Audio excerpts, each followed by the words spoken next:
नमस्कार। आप सभी का स्वागत है कहानियों के खजाने चैनल में। आज की कहानी का शीर्षक है बुढ़िया की बुद्धिमानी।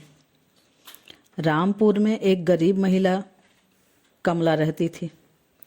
दूसरे के घरों में बर्तन मांजकर उसे जो भी धन मिलता उसे जैसे तैसे अपने परिवार का पालन पोषण करती थी।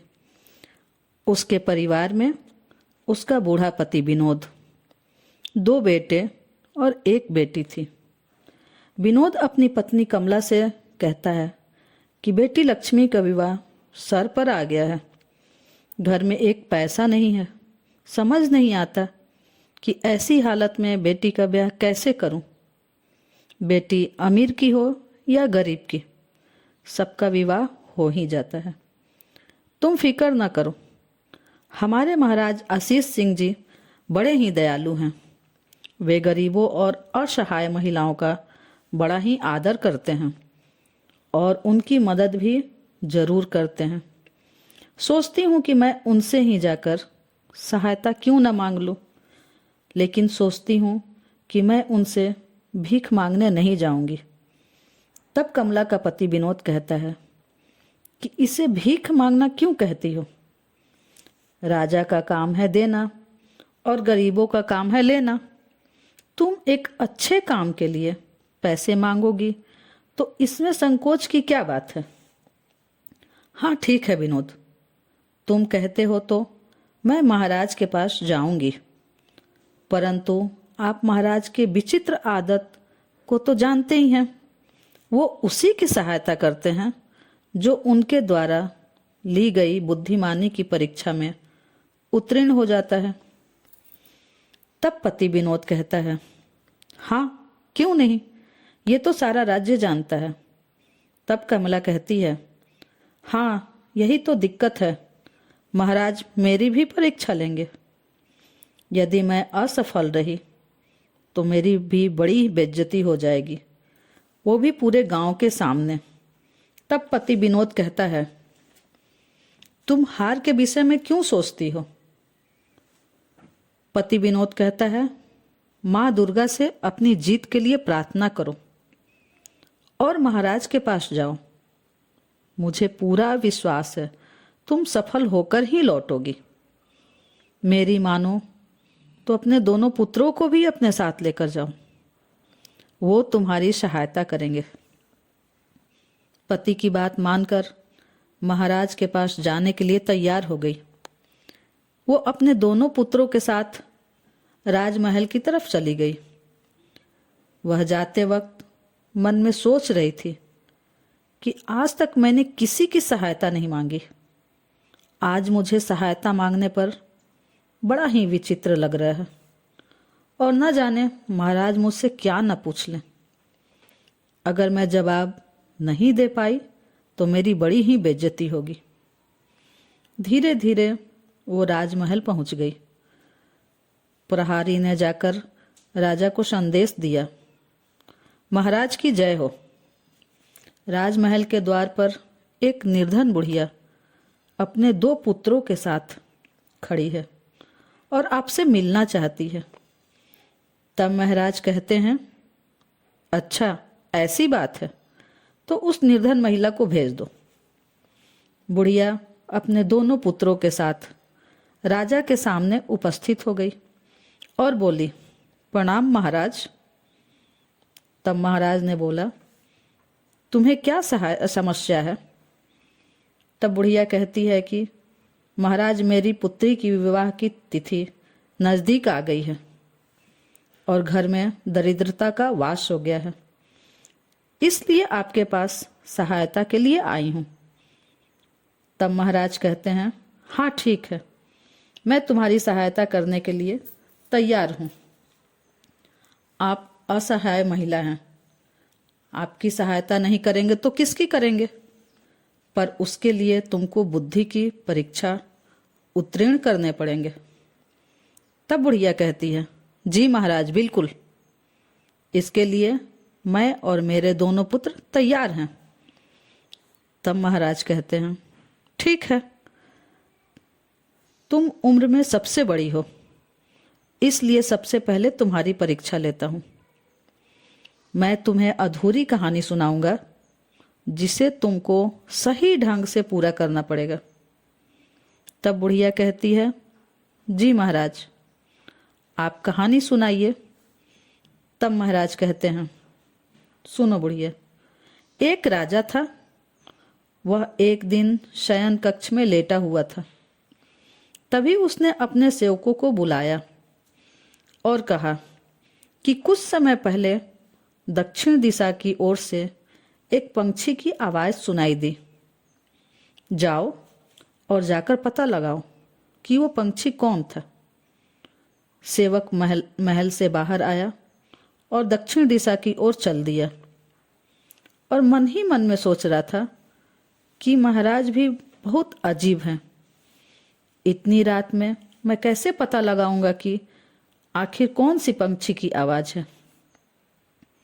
तभी सेवक को किसी स्त्री को रोने की आवाज़ सुनाई दी।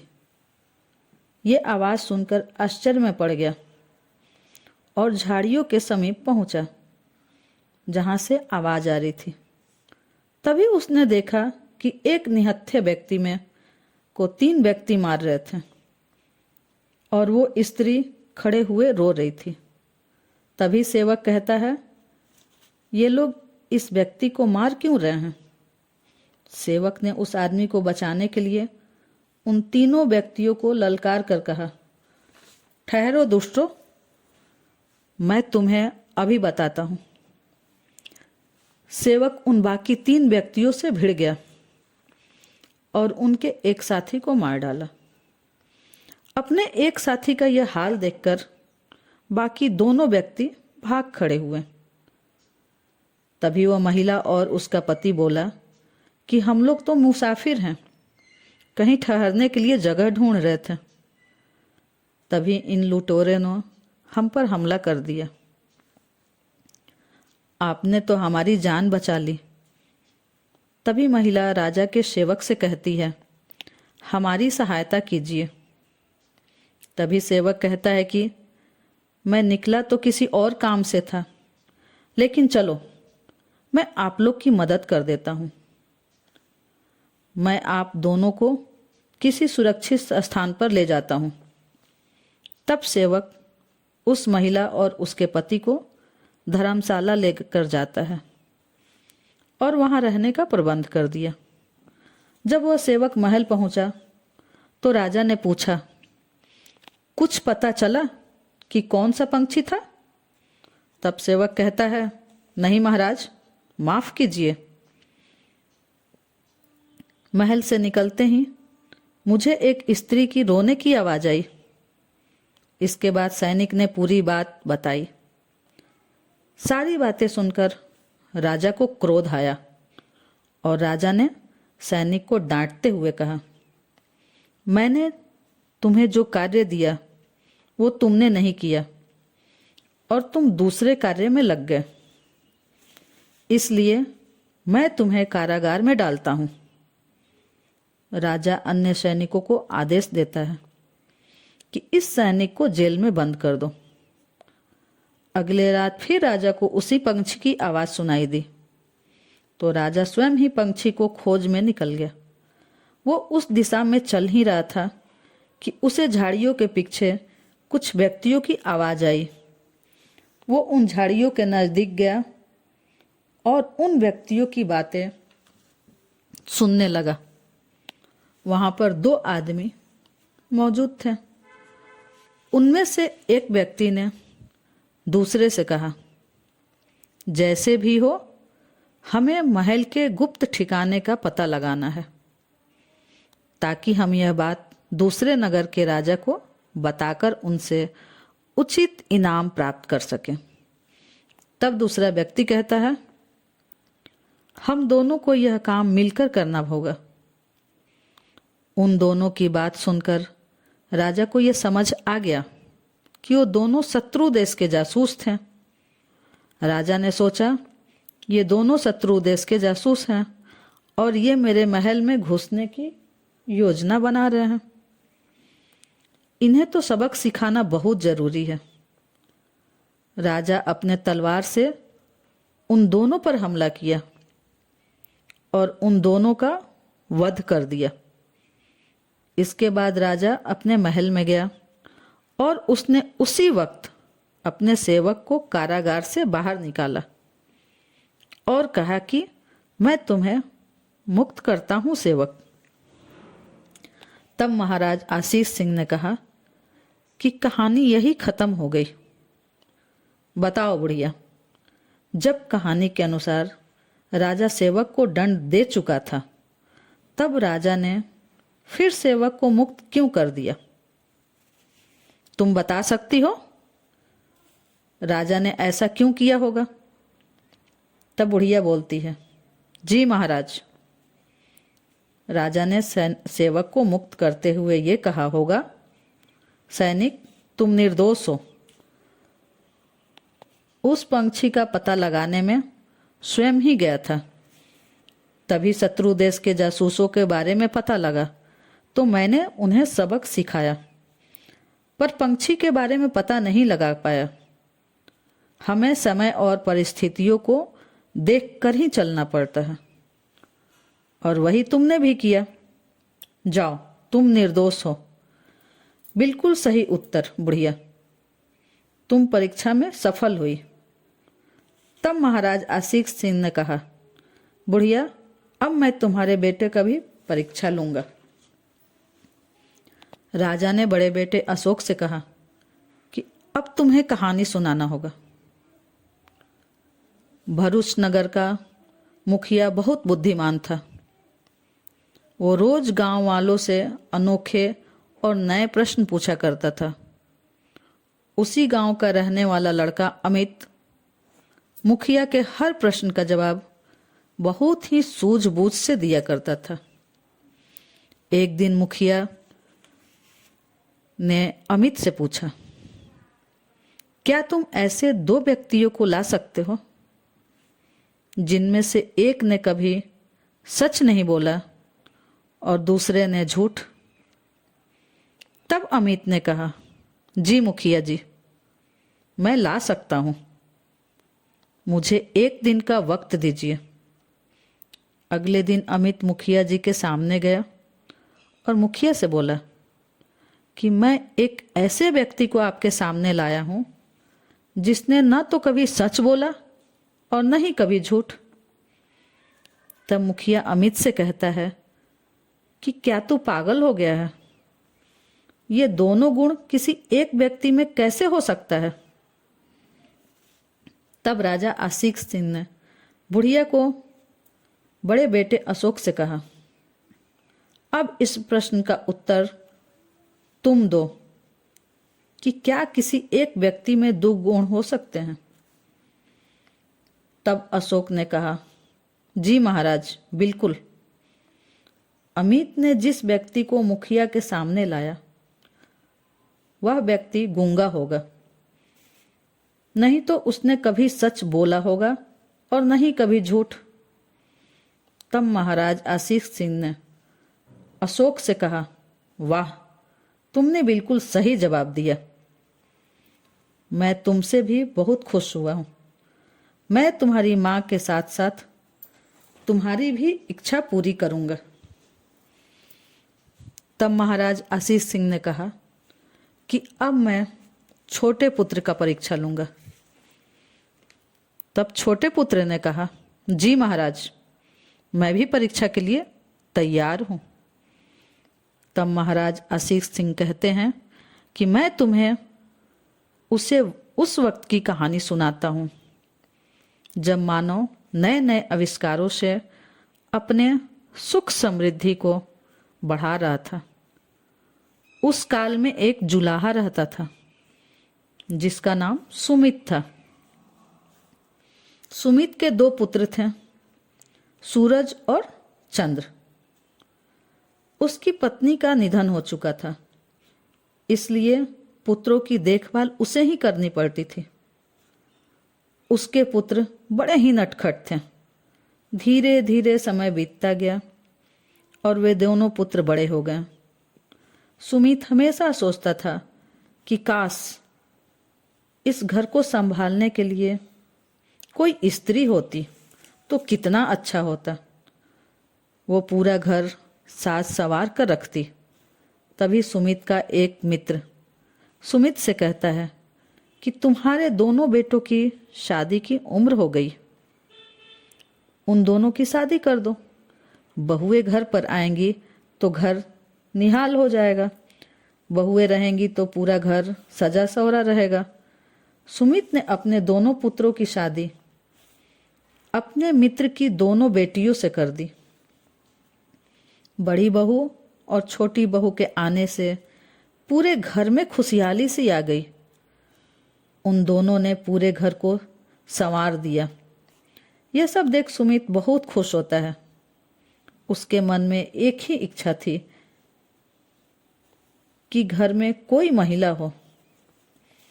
अब तो दोनों बहुओं के आने से वो बहुत खुश होता है, क्योंकि उसका घर अब पूरा हो गया था। इस प्रकार खुशियों से भरा हुआ 1 साल पूरा हो गया। तब दोनों बहुएं ने अपने ससुर से कहा, पिताजी, हम अपने माता पिता से मिले हुए पूरे 1 साल हो गया। हम 1 महीने के लिए अपने माता पिता के पास जाना चाहते हैं। तब सुमित नाराज हो जाता है और कहता है, नहीं बहुआ, मैं तुम लोगों को कहीं नहीं जाने दूंगा। तुम दोनों के आने से यह घर बस गया। तुम दोनों के जाने से पूरा घर उजाड़ हो जाएगा। यह सुनकर दोनों बहुएं अबाक रह गई। कुछ दिनों बाद वह दोनों एक दूसरे से बात कर रही थी कि हमें ससुर जी से फिर से आज्ञा लेनी होगी अपने माता पिता के घर जाने के लिए। यह पूरी बातें उन दोनों बहुओं को ससुर सुमित सारी बातें सुन रहा था। उसने मन ही मन में सोचा कि मुझे दोनों बहुओं को जाने से रोकना चाहिए। मैं उन्हें कुछ असंभव उपहार लाने के लिए कहूंगा।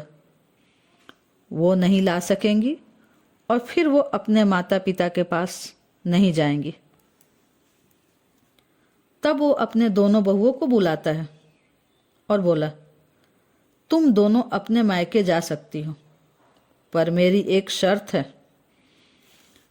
बड़ी बहू तुम्हें अपने मायके से कागज में आग और छोटी बहू को कागज में हवा लाना पड़ेगा।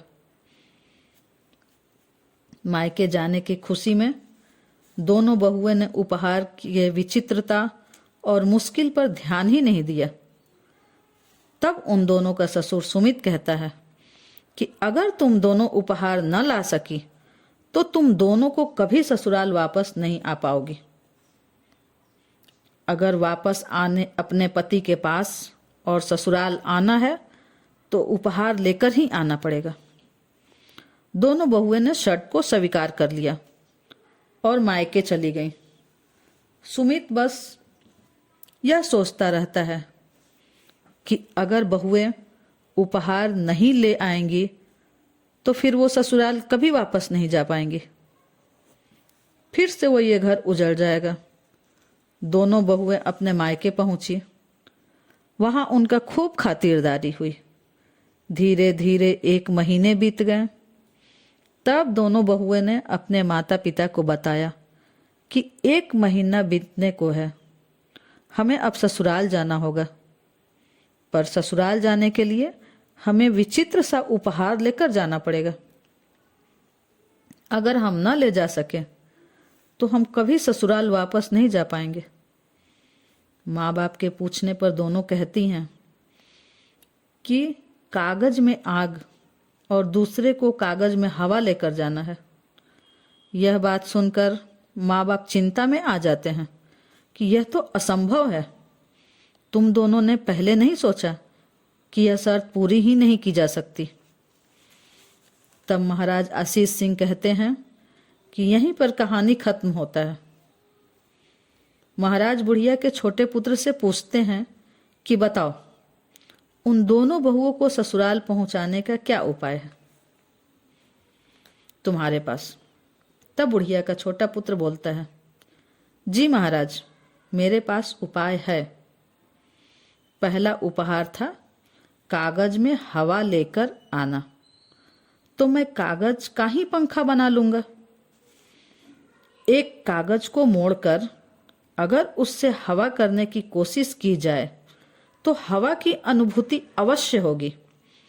और दूसरा उपहार था कागज में आग लेकर जाना, तो मैं कागज का एक कंडील बना लूंगा और उस कंडील के अंदर हम एक जलता हुआ दीपक रख सकते हैं। जवाब सुनकर महाराज आशीष सिंह बहुत ही खुश हो जाते हैं। वह कहते हैं कि तुमने बड़ी ही समझदारी से उत्तर दिया। मैं तुम दोनों और तुम्हारी माँ के बुद्धिमत्ता से काफ़ी प्रसन्न हुआ हूँ। वह बुढ़िया से कहते हैं कि तुम्हारी बेटी के विवाह के लिए मैं तुम्हें जरूर धन दूंगा। बुढ़िया यह बात सुनकर बहुत खुश हो जाती है। महाराज कहते हैं, मैं तुम्हारे दोनों बेटों से खुश हूँ और चाहता हूँ कि मेरी दोनों पुत्रियों का विवाह मैं तुम्हारे दोनों बेटों से करवाना चाहता हूँ। बुढ़िया कहती है कि महाराज, आप में और मेरे परिवार में कोई बराबरी ही नहीं है। तब महाराज कहते हैं, तुम्हारे दोनों पुत्र काफ़ी समझदार हैं, इसलिए मैंने ये फैसला किया है। महाराज बहुत सारा धन बुढ़िया के बेटी के विवाह के लिए देते हैं तथा अपनी दोनों पुत्रियों का विवाह बुढ़िया के दोनों पुत्रों से करते हैं। इसलिए कहते हैं, ज्ञान और बुद्धिमत्ता ही असली धन है।